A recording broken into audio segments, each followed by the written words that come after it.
Thank you very much. Amy, you did great. You were pitch perfect, if I must say so. I want to thank everybody for foregoing this brilliant sunshine to hear the talk today. I promise you, I'll do everything I can to make it absolutely worth your while. I don't know how many of you have noticed, but every year, some magazine does a survey of the things in life that scare us to death. And every year, the results are pretty consistent. Our sense of our own mortality often is at the top of the list, and getting on an airplane winds up being number 3. And I probably don't have to tell you what year in and year out occupies the number 2 slot. And it's that churn in our stomach we feel an hour before we've got to get up and present. It's the sleepless night the night before. It's the asking yourself, why did I agree to do this? I'm always a wreck before I have to do it.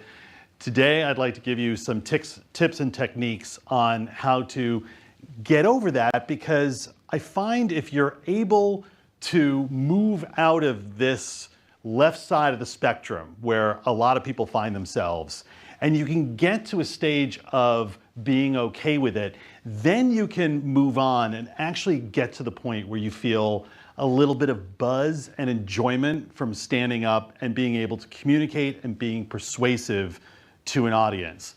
This is one of these things that feeds on itself. The more you enjoy it, the more you'll volunteer to do it. The more you do it, the better you'll get at it. It's one of those things that you just need reps over and over again to develop certain skills to really perfect how you're coming across. The one thing that I really want to have you steer clear of more than anything, and this is a theme throughout the book, is this notion of winging it. This sense that, well, I know this subject backwards and forwards, nobody can stump me with a question, I know everything there is under the sun. That's actually a liability in many respects. You should never go into something hoping that magic fairy dust sprinkles down on you in the moment and you're going to be articulate and eloquent and knowledgeable. You have to go in with a game plan.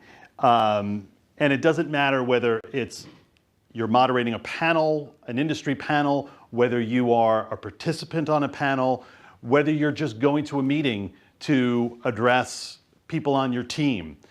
If you can communicate concisely and get to the point and illustrate your point effectively, chances are that 45-minute scheduled meeting can get done in 30, 35 minutes. And there's no greater gift that you can give somebody these days than time back in their day. Wouldn't it be great if you can get out of that meeting 10 minutes early just because everybody was efficient in communicating? Some of the things I want to talk about today definitely fall under that category. The better you get at this, the more likely you are to shortchange the prep. It's just inevitable. And I want to warn you not to do that. I've have clients come to us for one-on-one training. They're effective executives. They've done it a million times. And we're doing a little role play, and I'll tell them, I think you got to bump up your enthusiasm level.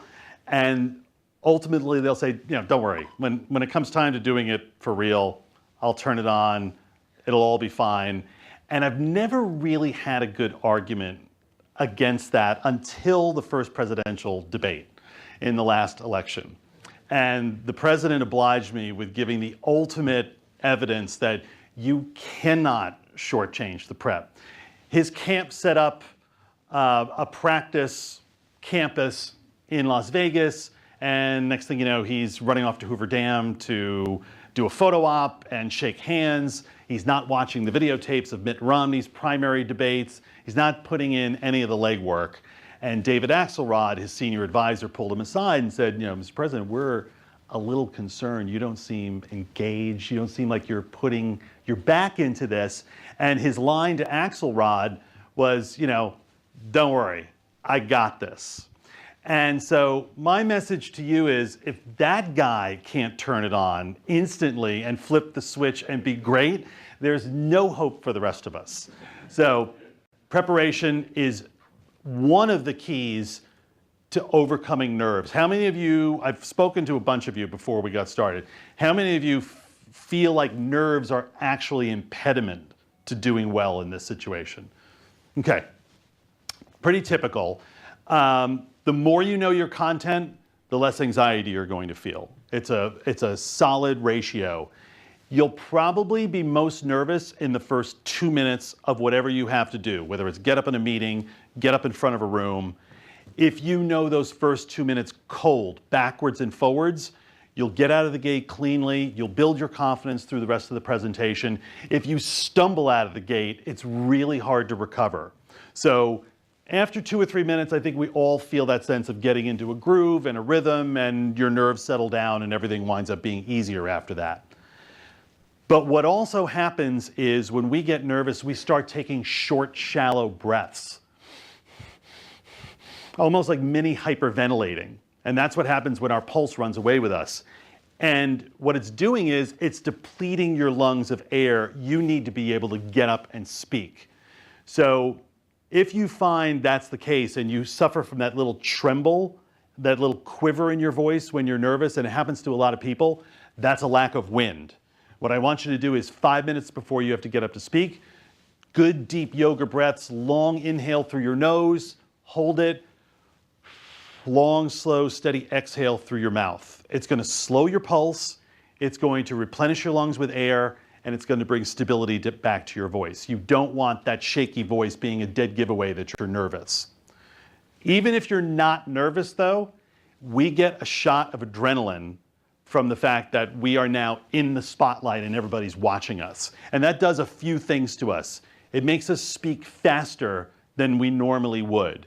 So in those first 2-3 minutes, come out with a nice controlled pace. People who speak fast ultimately don't seem confident.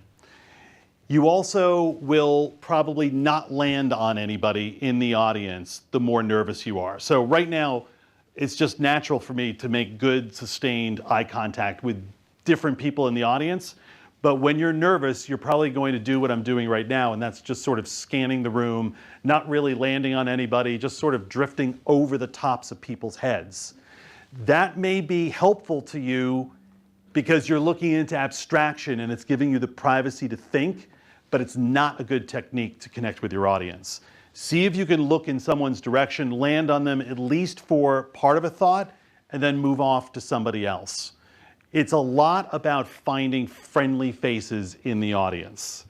You want to see those people who smile, who give you that nod of encouragement and remind you, yes, I am not bombing up here. It's going okay. This is not a complete and utter meltdown. And I bet you can find one person in each quadrant of the room who gives you that. So if you have trouble speaking to large groups, just have a conversation with 4 people. 1, 2, 3, 4. Okay, no one's going to know you're playing to the same 4 people. You don't want to catch the person who reaches in their pocket and starts like checking their email. That's a confidence killer. The other thing that adrenaline does, it makes it very hard for us to stand still.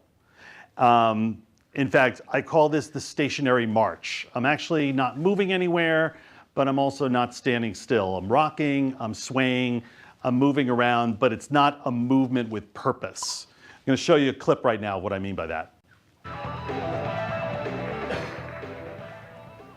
2 quick good stories and 1 bad story. Lots of people have been telling me about Breaking Bad.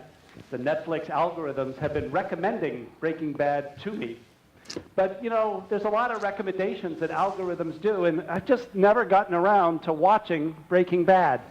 I think in those 30 seconds, Reed Hastings' feet actually never stopped moving, right?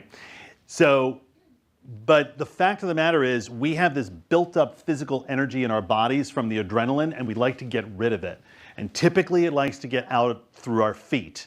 So to avoid that rocking and swaying and sort of lion in the zoo cage back and forth pacing, what I'd like you to do is stand with your weight a little bit forward on the balls of your feet.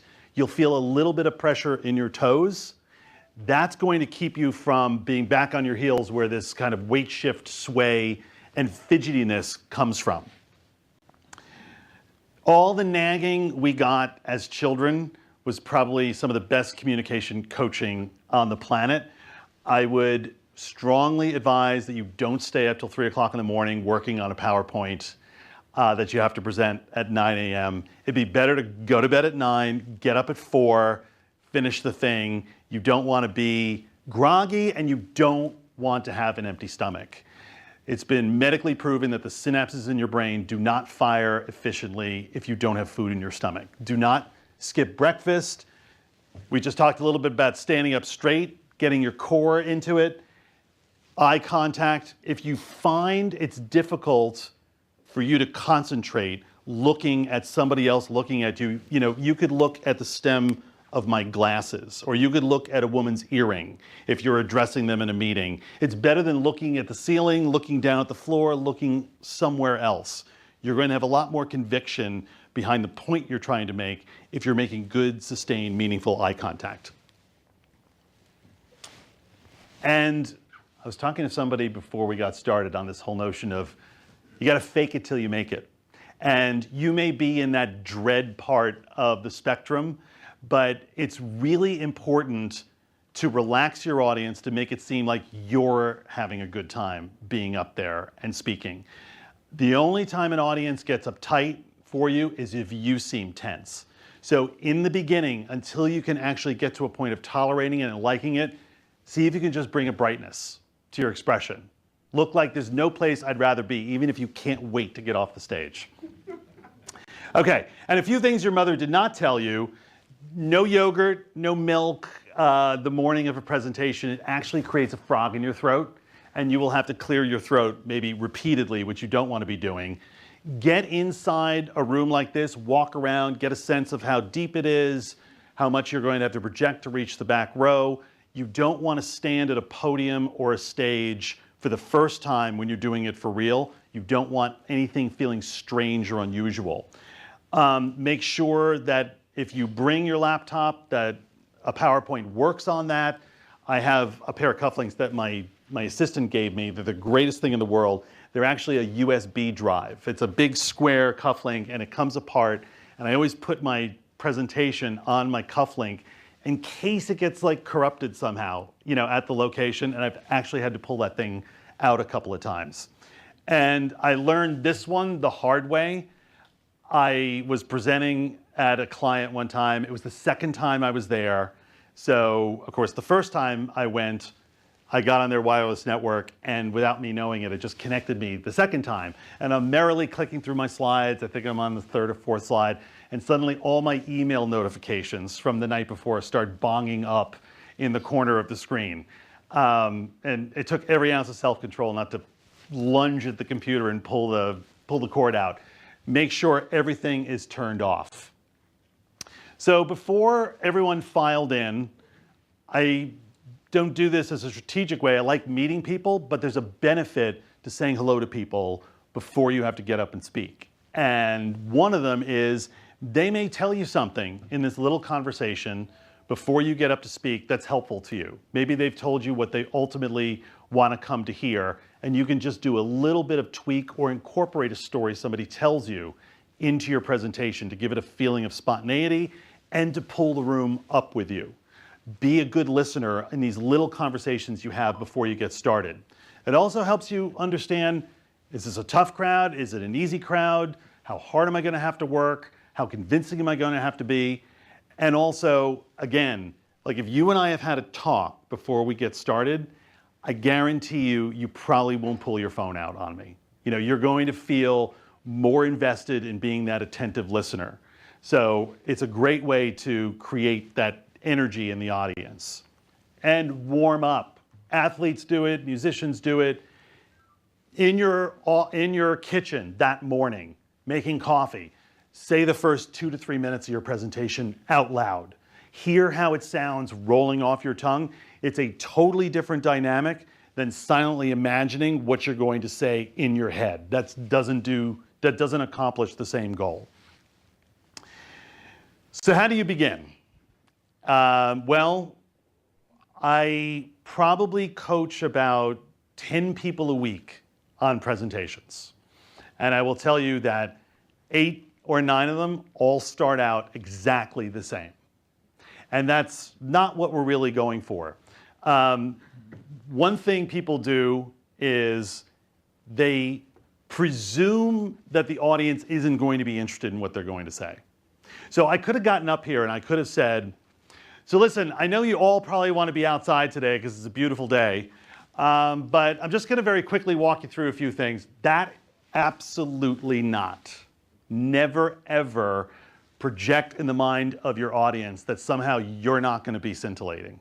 Okay? I've heard apology for every single speaking time slot in the day. 9 o'clock, you're apologizing because everybody's tired and they just got up. At 11 o'clock, you're apologizing that everybody's hungry and can't wait to get to lunch.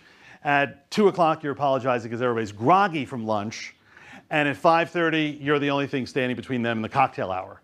I have heard an apology for every single speaking slot in an agenda. So no apology.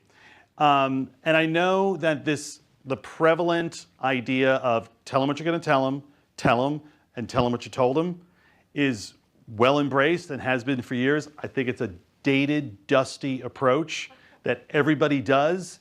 And because everybody's doing it, you shouldn't be doing it. You should be doing something much more original and figuring out how the first thing coming out of my mouth is going to hook you, not the agenda setting start, which is, hi, I'm Bill McGowan. I'm the CEO of Clarity Media Group. I want to take a little time today to talk about public speaking, and then I want to give you some examples of some people I think do it well and some people who don't do it well. But before we do that, let me just hit rewind for a minute and take a few steps back and quickly walk you through. Does that sound familiar? Just about everybody does the table of contents open. Absolutely not.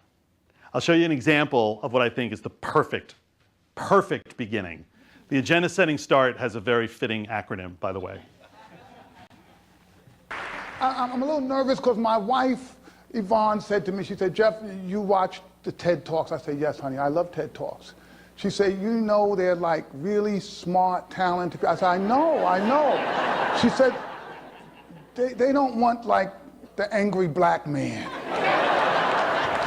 So I said, no, I'm gonna be good, honey, I'm gonna be good, I am, but I am angry.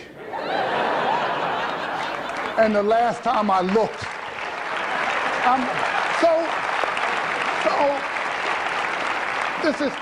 this is why I'm excited, but I'm angry. This year, there are going to be millions of our children that we're going to needlessly lose. So the reason I think this is the perfect open is because he's not telling a joke. Don't start with a joke, ever. If the joke bombs, you will be thrown and rattled and you'll never recover. And you're expecting that laugh and you don't get it, it really is debilitating. What he does is he starts with a story that has funny elements to it, right? But it's not a story that's just a funny story for funny storytelling's sake. The punchline of the story, the fact that he's angry, is the core theme of what he's there to talk about. There's connective tissue between the story and the point of his talk. And that ultimately is what makes it work. And also, you feel like you have a little access to him. You're overhearing, you're a fly on the wall of this conversation he's had with his wife. It's, in my mind, like the perfect start. And I realize it's a TED Talk. You're not going to go in a conference room and necessarily do that. But think, how from my first declarative, concise statement in this meeting can I get people's attention and make them kind of want to know how I'm going to go on to explain this? Try to not start like everybody else does. That comfort zone that you think you're in is a conformity zone, and it's really not a great way to grab people's attention. And then how we articulate ourselves really matters. Just about every brilliant person throughout history has subscribed to this notion of simplicity. Don't use a 25-cent word when a 5-cent word is perfectly functional and suffices. But this is something I hear in just about every company I go to work for. These words like planful and choiceful, and I don't know where these words come from. They're not in the dictionary. if they're on your computer and you've written them and there's a red line underneath it, that means it's not a word. That means this word should not be crossing your lips. And I hear them all the time. And ironically, a woman who I've known a long time who's read the book, and I asked her to come to this function in New York. We were talking about Gwyneth Paltrow and the misstep she had last week. And she said, yeah, she didn't sound very planful in what she was doing there. I'm thinking, have you read the book? Have you? And just be careful of jargon when you are speaking outside the company. I realize that jargon is a verbal shortcut for us when we're speaking with each other in a meeting, but it's very important to realize that when you're speaking to an external audience, it's really good to stay away from these verbal shortcuts. And everybody falls victim to them, or just malaprops in general. Sometimes you misunderestimated me. They could repudiate what it is that this group is saying. Yep. This is the jargon one I love. What are you guys doing? We're ideating.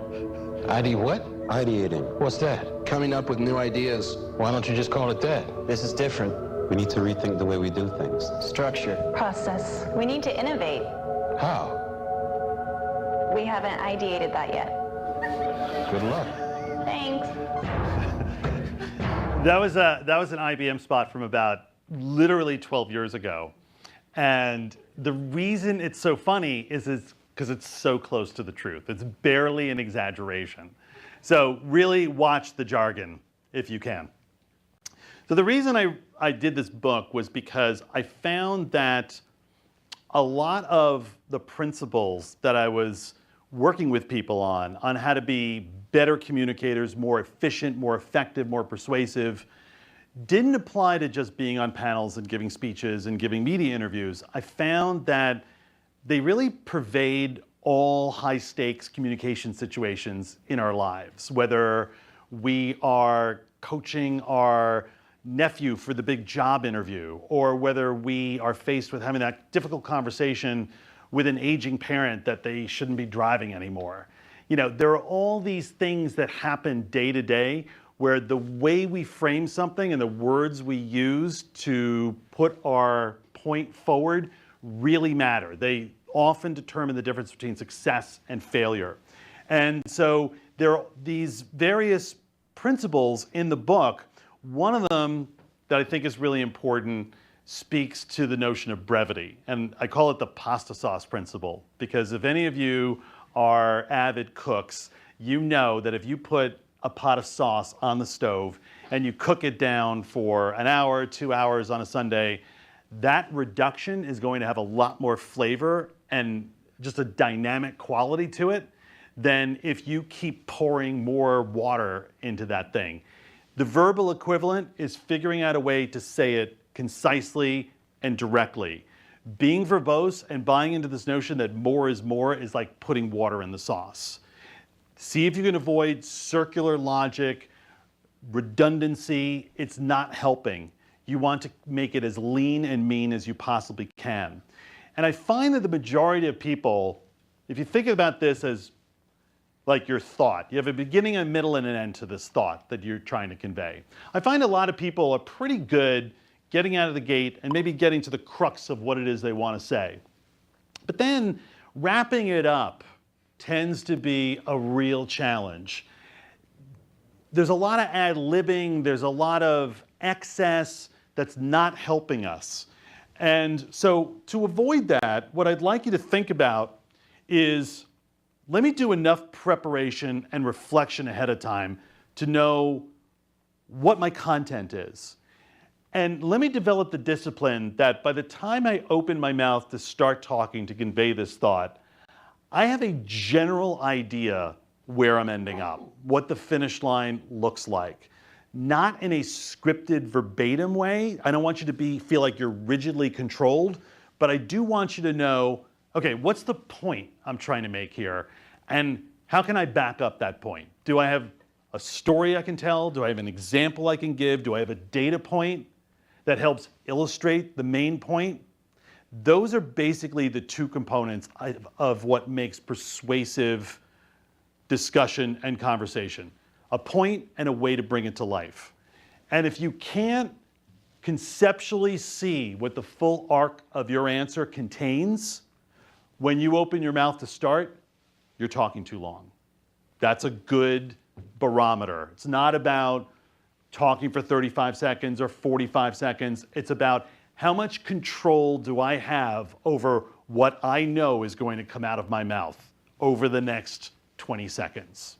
Again, if you can remove as much winging it and saying the first thing that pops into your head, that is never a good strategy. And in fact, you know, the news every week is filled with people who say the first thing that pops into their head, and then they spend a week apologizing for it or restating it or explaining it. It's usually not good.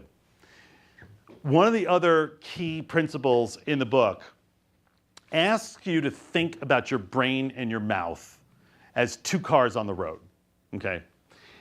And your brain is always the lead car. It's always about a millisecond ahead of your mouth. And it is basically figuring out what conversational road you're going to go down and what words you're going to use to express that thought. And we'd like to think that when your brain gets to that intersection, it makes the decisions very efficiently. And that's not always the case. Sometimes we come up to a juncture and we're just not sure about what it is we're supposed to be saying or how we should be saying it. If you buy into this notion that you need to have a steady stream of sound coming out of your mouth, that's the equivalent of your mouth tailgating your brain. And if your brain isn't making that decision efficiently, your mouth has to do something while it's waiting for instructions. And typically, that's where ums, ahs, you knows, kind of, sort ofs, likes come in. The garbage filler that strips us of our conviction and also our executive presence. So, two things to try to get rid of filler, which I have clients every week say, I just would love to rid myself of this. One is being aware of it. Two is adopting this discipline of the less certain I am about the next thing coming out of my mouth, the slower I should be talking. The more pausing I should be building in. That's going to keep you from having a lot of filler and sound coming out of your mouth instead of crisp content. So I like to, this is usually, people love this part for some reason. I don't know why. Maybe it's the question I get asked the most. Okay, who wants to take a crack at one of the six? Pockets. Pardon? Pockets. Pockets, very good. That's one. Face. Very good. That actually is going to be the seventh one. If your hands rise above shoulder level, nothing good is happening. You know, you're either tugging at your ear, scratching your nose, playing with your hair, all fidgety personal grooming stuff that is out. No, no, no, no. Okay, so good. Thank you for giving me number 7. So we have pockets. Folded across the chest, never here. Okay, this reeks of, I don't really deserve your attention, but I'm going to be up here talking anyway. It's too apologetic and too passive, okay? So we have folded across the chest, behind the back, in the pockets. Who else? Yes? Fig leaf, very good. This is also not a position, and also praying. This is too high. Okay, so folded across the chest. On your hips is another one. Anybody else? Any other positions? Holding the lectern. Yes, very good. We haven't talked about that, but this is what I call podium push-ups, you know, which you actually will see people doing occasionally. This, I understand, provides a lot of security to hang on to this thing for dear life. Not a good idea. In fact, I don't even, like to be, if I had my druthers, actually, I would be sort of walking down the aisle a little bit, but I don't want to be doing the bird thing, right? I don't want to be in the light of the projector. And I also don't want to mess up the cameras. But this is a barrier between you and the audience. It'd be better to get out from in front of it, from behind it. And if you have to stand behind it because the mic is there and you're not wirelessly mic'd, stand physically independent of the podium, okay? All right, so the last few are draped by your sides. So I've never seen anybody look comfortable standing in front of a room like this. So what I'd like you to do is, from this position, I want you to create a right angle between your upper arm and your forearm. And I want your hands to come together right around your belt buckle. If you've got a clicker, it's easy because you can sort of hold the clicker with both hands right around your belt buckle and it gives you something to hold on to.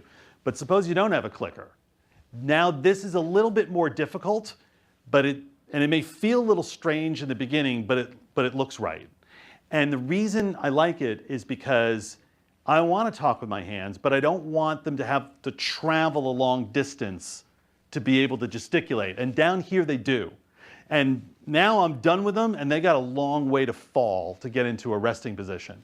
Here, it's easy in and easy out. I can talk with them periodically and not have to overthink it. The palms of your hands are basically facing in. The backs of your hands are basically facing out. They are not rigidly clenched to show any tension, and they're not shaped so that anybody in the audience is thinking, what's he doing with his hands over there? You want it to just be like you're holding something very delicate between your fingers, okay? And I would say that the piece of advice that rises above all else is see if you can generate genuine enthusiasm for the value of the information you're sharing with your audience. Do not go into this thinking that your definition of success is to get through it technically clean without any hiccups or stumbles or stutters. That's not what it's about. It's about conveying to everybody in the audience that this is important to know. This could be very helpful in what we're doing. And I think you should know this. And I'm looking forward to being able to communicate it to you. Enthusiasm for the value of the information you're sharing. Most important thing. And until you can actually do that in a genuine, organic way, see if you can just bring a little of that flavor to your delivery until you feel it for real. I'd be happy to take any questions you have. Little tip, if you do open up an event you have to Q&A, come with your own first question. And what I mean by that is typically nobody likes to go first in Q&A. So the most awkward part of a presentation is where, okay, so any questions? Beep, beep, beep. And you're thinking, oh my God, nobody has any questions. That's where you want to step in and say, typically when I give talks like this, what I find people are most curious about is X, Y, and Z. Jumpstart your own Q&A with something that you feel is a typical question, because that is an awkward moment and you don't want to have that sort of referendum that, you weren't really interesting enough to ask any questions. So everybody, yes? So one of the things that I find most discombobulating is especially on a large stage, if I have bright lights shining in my face, I can't see the audience at all. Yeah.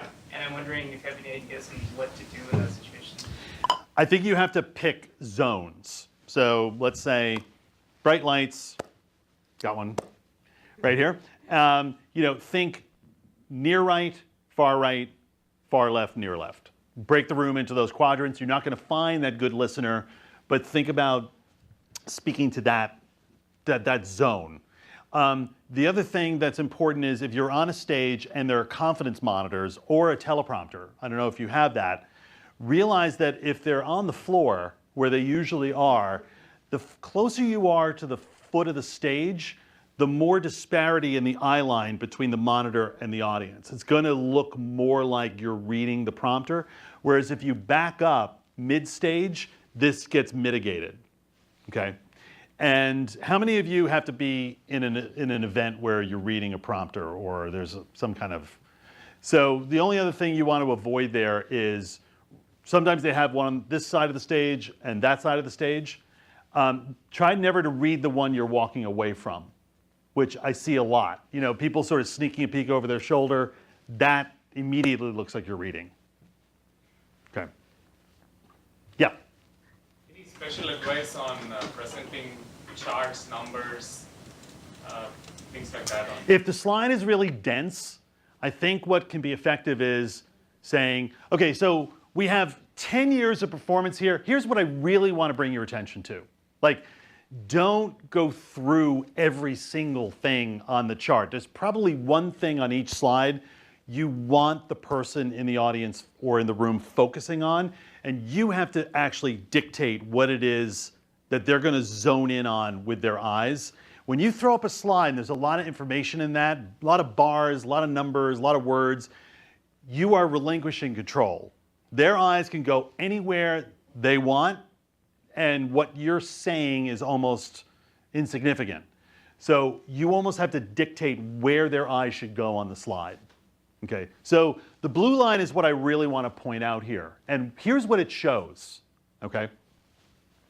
Yeah. Previous slide, you were talking about where not to put your hands, and I assume that that was reflecting when people are standing. Yes. I can't quite visualize how you're going to reach your hips when you're standing. How are you going to what? Reach all the way down to your hips. You mean like this? Oh, okay. Just, you know, it means like, you know, your hands on your hips walking. It's a little bit of kind of a cocky, you know, stance. If you're seated, you want to avoid, if you're sitting in a conference room or at a table, try not to have hands below the table, back all the way against the back of the chair. I sort of call this the electric chair pose. You know, feet flat on the floor.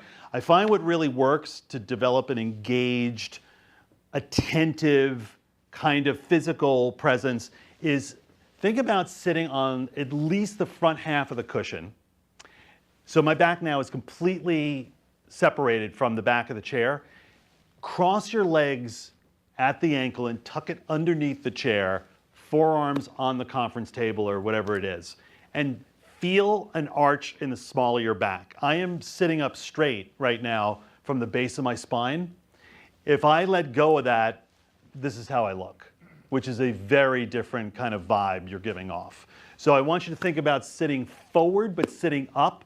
And there's something about your feet in this position that almost kind of lifts you off your chair a little bit. This is what's going to, it's those non-verbal communicating little items that make it seem like you have more conviction in what you're saying, as opposed to, yeah, I think we should do this. You know, you're not really putting your back into that. Yeah. Is there any value in authenticity? I mean, if is there any what? I'm sorry. In authenticity, in be authentic, who you really are. I mean, if you're natural in expressing, moving your hands, and then when you're on the stage, then you don't move your hands and you talk completely different. Yes. Aren't you perceived a little bit artificial, and then you lose the connection? I think you should take what makes you feel comfortable in your own skin and just round off those edges that wind up being techniques that distract from what you're saying. So let's take hands for instance. You know, let's say you're very expressive, and now my hands tend to move constantly, and they never actually rest, right? That can be a little manic and distracting. So if the person came to me and said, I just love to talk with my hands, I'd say, fine, but realize to have them in constant motion doesn't help. You want to think that I want to move my hands when I really want to punctuate something. But then when I'm on information that's of secondary importance, I don't want to be doing this. I don't want to be seeming like I'm trying to artificially pump everything up. And that's one of the points about presenting. Don't try to dial it up to 11 on everything, because then nothing stands out. Pick your spots to really put emphasis and conviction behind it. You can slow down your speaking pace over your big points. You can use your hands. And in that way, you create this sort of vocal bolding and underlining. Yeah? What about getting off book, or being mostly on book? Off? Using a piece of paper. Oh. So I was joking around with Amy before she got up that this woman went to introduce me at an event a few months back, and she had a piece of paper, very much like this, and she was nervous. And not only could you see the paper shaking, but you could hear it. So, and I really felt bad for her. So what I typically like are these big index cards. I think they're 5x8s. And if you're a guy and you happen to be wearing a jacket, they fit inside your inner breast pocket. And sometimes I'll just keep those as a backup in case technically everything fails. And I could just sort of, pull them out of my pocket and use them as a guide. And you want to avoid having a sheet of paper like this, like you're going to be reading it. Think about these cards actually anchor your hands. They give you something to do with your hands. But I'm sort of holding them against my torso right now. And now when I need them, I can just look down at it and then return them to their spot. You don't want to create the impression that I need this thing at the ready because I have no idea where I'm going. Yeah. What is the right balance between, as a speaker, speaking to a set of slides versus being able to speak? So I've seen speakers who are very engaging and just have one visual on the screen, and they actually have you riveted wherever they're on the stage. Mm-hmm. And then I've seen people who go by the death by PowerPoint vision, Yeah. where they keep talking and the slide is so busy and like you just can't even keep your eyes open. So as a speaker, what is sort of the in-between, or what is the preferable way to be more effective in communicating what you're saying, and what is the right balance between visual and audio? Think of you in the PowerPoint like you're a broadcast team for a sporting event. The PowerPoint is the play-by-play guy. You're the color commentator. So that means don't read your slides. Don't be the verbal equivalent of what's on the slide. You want to give context and color, and so see if you can find an alternate way of saying what's on the slide. Also, if you have a presentation you need to give that's really dense in information, see if you can build that deck out. And if you need to distribute it ahead of time or at the meeting, that's what you give. But then take that one and scale it way back and make it as visually sparse as possible, and that's the one you show. The thing you're trying to avoid is battling with yourself and giving them a gazillion things to look at and try to listen to you at the same time. So, but I realized that a really scaled back PowerPoint is a problem, because then the people in the audience say, well, listen, I need this information. You're leaving all this stuff out. Make that a deck that you provide to them in some way. Yeah, in the back. How do you make adjustments to your presentation if you have a very international audience where English may not be their first language, while still, without being condescending in any way? Yeah. Maybe opt for making it more visually driven in terms of the content on the slides. See if you can opt for images, which, by the way, are 6,000 times more memorable than words. So you're doing yourself a huge favor by trying to be as much of a visual storyteller as possible. And, I agree with you. I think that your vocal pace can have a big impact on something like this. If you feel like you are about to say a term or a word that may not be immediately recognizable to the audience, maybe just go a little bit slower over that word. You don't want to be condescending where you're saying it really loud and slow the way some people do. You obviously want to stay away from doing that. But careful of idiomatic expressions, which often people from another culture will not be familiar with, or any kind of terminology that may not be in the grasp of somebody who has an okay understanding of the language. Yeah. So I came to this talk to, not for presentation skills, but I'm in a team that we have a bunch of other teams that rely on what we do, and we need to communicate those ideas clearly and concisely. And the tendency at Microsoft is to write a long email, and you feel if you've written a long email that describes everything, then you're done. And I also see the same thing happen with verbal communication, where people are essentially writing the email when they're talking to someone. But it's not this communication where you're assessing whether the first thing you said was actually understood, and then moving on to your second point and illustration. And a lot of times we fall into point. Yeah. And the person is still trying to process the first one. So I don't know if you have anything to say about that dynamic. And Sometimes communicating is like feeding a little child. You know, you have to, here's a spoonful, okay, chew and swallow, okay, you ready for the next one?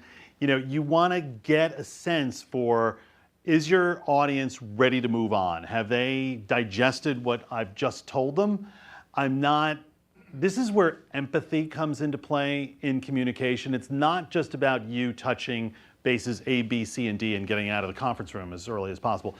It's about, do I get the sense that the people around the table have gotten this? And do I need to illustrate these points through real or hypothetical examples to really drive it home?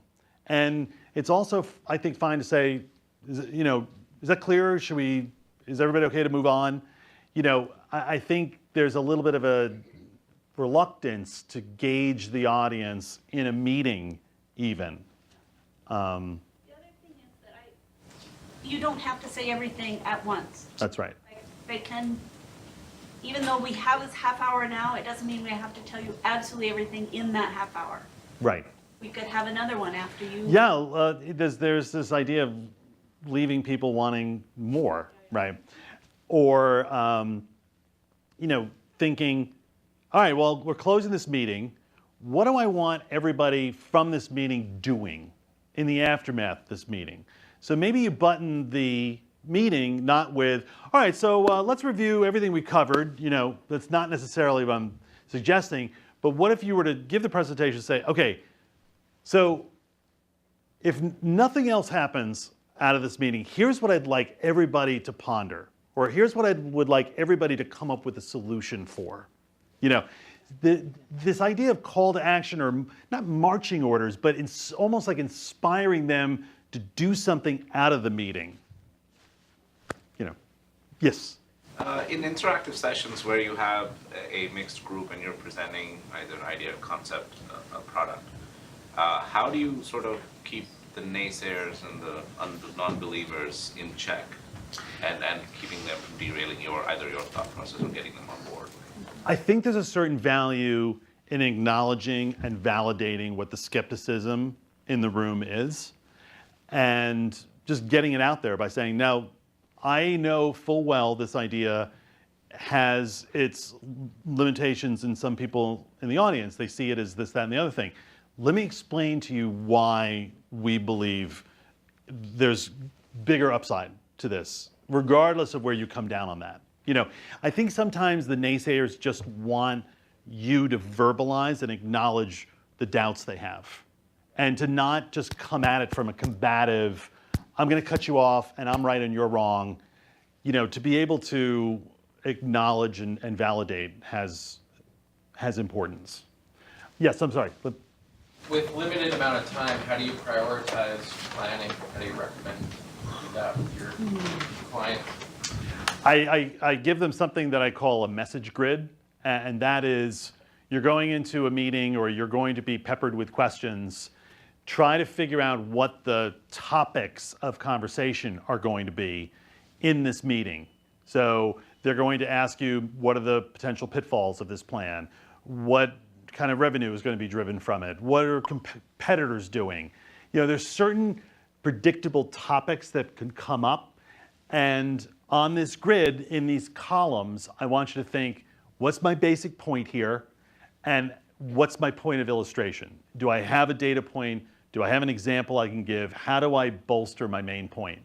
And just putting bullet point reminders to yourself, it's like a roadmap. Here's topic D that's going to come up in the meeting. This is my point, this is my illustration. I know it. I'm not scripting it out verbatim, but I am creating a navigational guide as to what I'm going to talk about when these different topics in the meeting come up. Yep. So what about the elevator pitch? stage. Let's say you bump into the executive in the break room, and then they say, how is project XYZ? And you have about 30 seconds to make a good impression. See if you can stay away from the empty platitudes, which are, oh, I think it's going great. You know, everybody seems really engaged, and, you know, see if you can stay away from the empty stuff. See if you can give them something concrete and say, you know, I wasn't sure until yesterday, and then we had this meeting yesterday in which, you know, 3/4 of the team had great input into how to finalize the plan, and I'm feeling really confident about it. You see if you can, even that little bit of storytelling to give it authenticity rather than just sort of saying what he or she thinks you want them to hear, you know. Stay away from the generalities. See if you can, and to that end, I would heartily recommend that you all get one of these. You probably, a lot of you have it. There are things that happen day to day, week to week, that represent great anecdotal material. Something somebody says to you in a meeting, or you're out having a conference with a client, and they say something, they tell you how some challenge they're having, you've helped them overcome with some innovation you've provided them. Jot that stuff down, put it in a book somewhere, because these stories are the lifeblood of your participation on panels, your speeches, your presentations. It's really hard the night before a presentation to suddenly think, okay, I need to come up with some stories. Yeah, start archiving them. It'll be a great thing to be able to draw on. Yeah, it'll be good too. Yeah. I have a problem just in real life with speaking way too quickly, and that's just 1,000 times worse when I'm on stage. Yeah. So everybody always says slow down. I've been told to slow down my entire life, and I can do it for about 20 seconds, and then it's just back on the interstate. Mm-hmm. So do you have any recommendations for like ways to just force yourself to slow down over a long period of time? I breathed, right? I would, have you ever seen yourself on video? Okay. So why not do this? Why not grab your phone and prop it up and videotape yourself practicing, right? Your next speech or whatever it is. And then when you're done, check the clock. So let's say you do the first 2 pages and it's 1:43, right? Now try to do it in more than 2 minutes.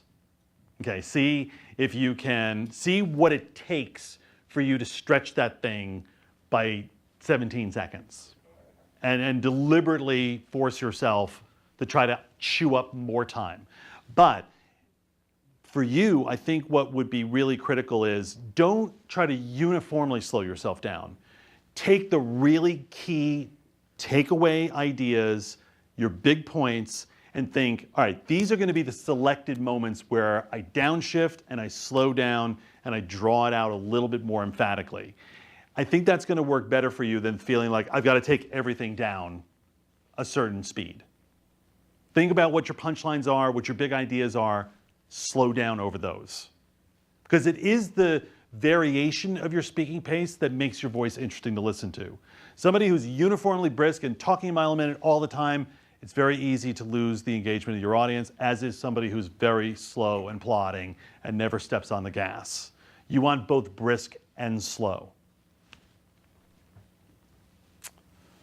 Yes? So we have a lot of virtual meetings, so we don't get to see the audience, we don't get to see what their reactions are to how you're speaking. Mm-hmm. So any advice or tips to figure out how to best... Is this a VC meeting or a phone, like a conference call? Conference call, maybe a presentation shown on screen. Right. You're probably sitting at a conference table, right? So I would definitely adopt that kind of forearms on the table. Okay, let's get right to it. You know, I think see if you can take charge with conviction, and you know, the thing that makes those calls so difficult is everybody's stepping over each other because there's a little delay. If you start talking and you hear somebody starting to chime in 2 seconds later, don't stop. Keep going. The worst thing that can happen on those calls is where everybody starts like being really, no, you go. No, you started. You know, that makes a 20-minute call a 40-minute call.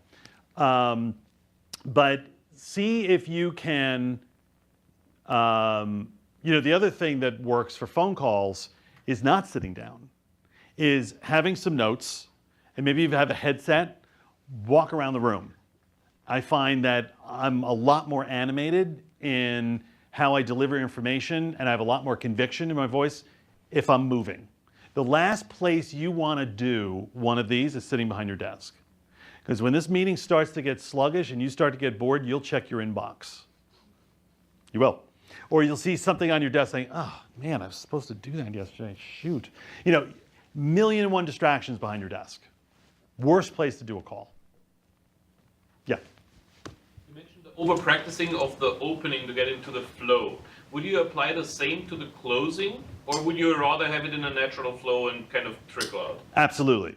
I think you should know what's my crisp close to this. Absolutely. It should get every bit as much planning and attention as your open.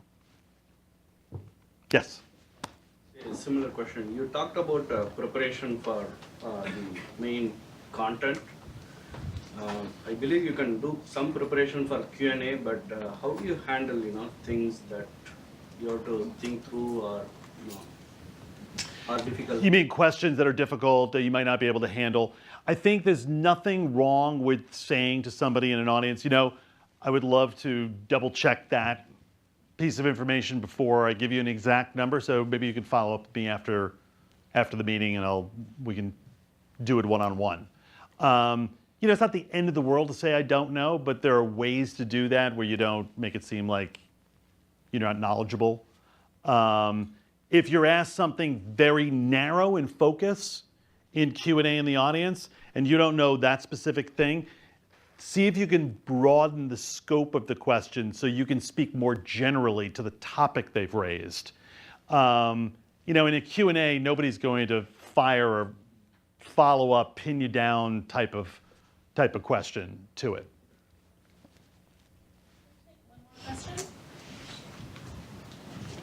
Yes. Any particular pointers for giving presentations to your management team, senior executives? Prayer? No. Yeah. I've known people to become fixated on the most powerful person in the room to the exclusion of maybe other semi-powerful people in the room, right? And as a result, some people can feel a little dissed.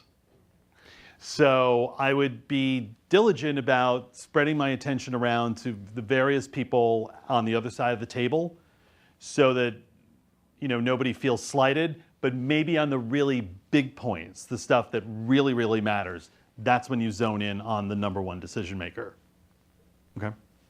Because, I've seen situations where even somebody's executive assistant is sitting next to the CEO in a meeting, and the people pitching them have completely ignored that person, right? And then what happens? They leave the meeting, and the CEO turns to his or her executive assistant and says, what'd you think of those guys? And the assistant feels completely dissed. She goes, I don't know, I thought they were kind of jerks. You cannot afford to slight anybody on the other side of the table, regardless of what their title is. Okay. So thank you very much for coming today. I hope that was helpful in whatever you wind up having to do.